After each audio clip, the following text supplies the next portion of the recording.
Hello, this recording is for Algebra 1, Chapter 6, Lesson 6, Systems of Linear Inequalities. It's very similar to systems of linear equalities, but obviously incorporates what we learned in the last lesson and takes two of them or more and puts them on top of each other.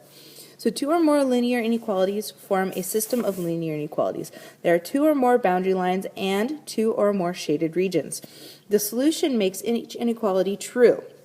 The graph of the system shows, not shoes, shows, gotta love those typos, the solution set and set of all possible solutions. And again, the solution set for both or more linear inequalities is the region where both graphs, both shaded regions overlap. So that region when there's overlapping shading is where the solution set is. So here are the directions for graphing systems of linear inequalities. First, you're going to graph both inequalities on one coordinate plane. Be sure to use dashed or solid lines when appropriate. And again, you're going to use solid lines if it is this type of inequality, and you're going to use dashed lines if it's that type of inequality. All right, be sure to shade the correct area for each line as you graph that inequality boundary line. So do a boundary line, do the shading. Do the next boundary line, do the next shading. Try not to do the shading after you've done both boundary lines because then it might get a little confusing. Trust me, I've had it happen. I'm just warning you so that you can learn from my mistakes. All right. And then the third part is the overlapping shaded region is actually where the possible solutions are. All right, so let's go ahead and try this out. So here are my two linear inequalities. We have y is greater than or equal to negative x plus 2, and we have 2x plus 4y is less than 4. So I'm going to graph the first line, which is the purple line in purple, and there is the y-intercept. The y-intercept is at 2, and then the slope is down 1 to the right one, down 1 to the right one, down 1 to the right one. And you can obviously go the opposite direction, which is up 1 to the right, left 1, up 1 to the left one, up 1 to the left one. And this is a solid line because we have a greater than or equal to. All right, so again, it is a solid line. So there's my solid line. And now I need to test a point because I need to shade.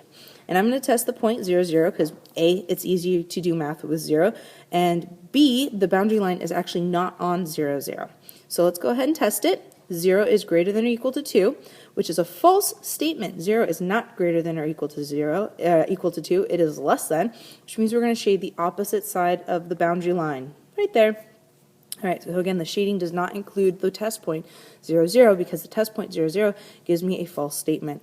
All right, now we need to graph the orange line, and the orange line is in standard form, so we're going to find the x and y intercepts.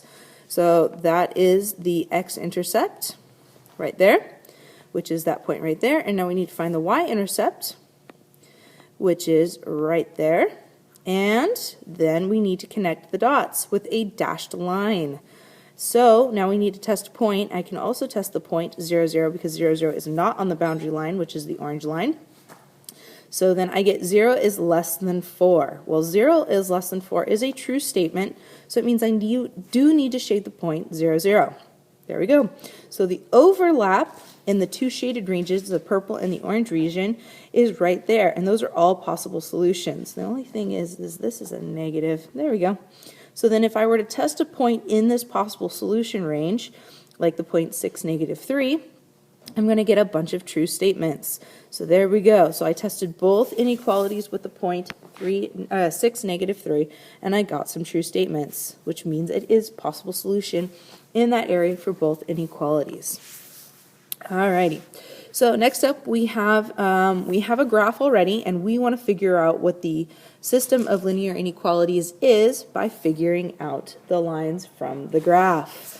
So the first thing we're going to do is we're going to look at equation number 1. Equation number 1 is dashed up there, and it is got shading that is the yellow part. So the shading is underneath that dashed line.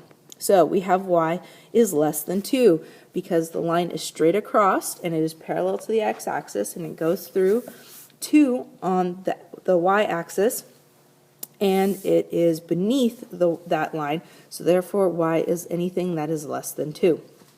All right, inequality number 2 is the solid line. that has the blue shading that is above the line. And we have 2 points on that line. They're marked in black on the graph. And just to make them stand out, I'll now mark them in red. There they are. All right. So they're the point 0, -1, and 2, 0. And therefore I need to figure out the slope. The slope is going to be 1/2. And then you can go ahead and solve for b right there, which I just showed you all the work. B equals -1, but you could have also seen that it is the y-intercept. So therefore you really didn't have to solve for b. You could have just looked at the graph and seen where the line hits the y-axis. But it is good to know how to solve for b if for some reason you don't know. All right, now that I have an equation for this, an inequality for the second inequality, I do need to figure out which direction my inequality is going to go. Is the y going to be greater than or equal to, or is the 1/2 x plus -1 going to be greater than? So we need to do a test point because we need to figure out where it is. Now you can kind of see where those purple arrows are. Those purple arrows are showing where the shading is for that second inequality. And it's above the line slightly to the left. So we need to find a point in there, and I'm going to use the point 1, 3, and I'm going to test it. I'm going to plug in 3 for y and 1 for x, and I'm going to figure out which side of the equation is greater. Well, it turns out the 3 side, the left side, is greater because if I solve, I get 3 and -1/2. Well, 3 is bigger than -1/2, so therefore my inequality is going to be facing towards the y. So y is greater than or equal to 1/2 x plus -1. And you know what? Those are my 2 inequality lines. This is my these 2 equations are my systems. All right. Last slide is a word problem. Suppose you want it's a fence, not a dense. Stupid typos. You think I'd learn to read my slides by now. All right. Suppose you want to fence a rectangular garden plot. You want the length of the garden to be at least 50 feet and the perimeter to be no more than 140 feet. Solve by graphing to show all possible dimensions of it's not a graph of the garden. All right. So, next up, well, we know that the length has to be bigger than something and the perimeter needs to be smaller than something. Well, the length needs to be greater than 50 and the perimeter needs to be less than 140. So if I plug in the information I know about the perimeter into the perimeter formula, I'm going to get 140 feet is greater than or equal to 2 times the length plus 2 times the width, because the perimeter, which is shown by 2L plus 2W, has to be smaller than the perimeter that it said, which was 140. So let's go ahead and make my graph. So there's my length side, and there's my width side, and I'm counting by 10 feet. So the length has to be greater than 50. So that's shown by this here, and the shaded region shows that anything bigger than 50 is going to work, or at least as far as the length is concerned. As far as the perimeter is concerned, we have the equation again, 140 is greater than or equal to 2L plus 2W. Let's go ahead and find the length intercept, which is, you could also call the x-intercept. That's because I graphed the length on the x-intercept. In this case, you could do the width on the x and the length on the y. It doesn't really matter. It's your choice. All right, so let's go ahead and find the length intercept, which means W is going to be 0.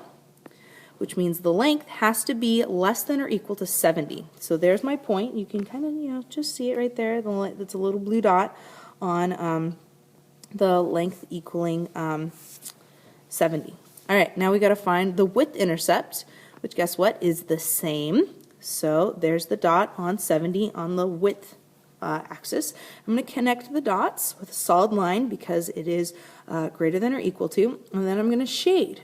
So it has to be less than 140. Now you can do a test point and plug it in for length and 0, or length and width, and it would be 0 and 0. Well, you'd just be 140 is greater than or equal to 0, which is a true statement.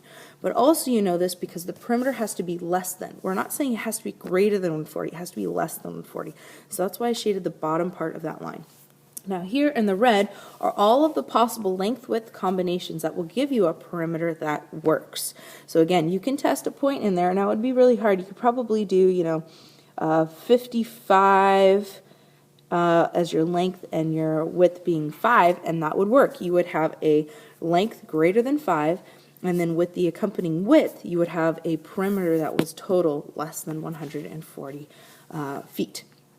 Okay. So the last slide is just an extra problem to have you practice on making systems of linear inequalities, but I'm not actually going to go through it. So hope you guys have a good time and good luck with systems of linear inequalities. Bye.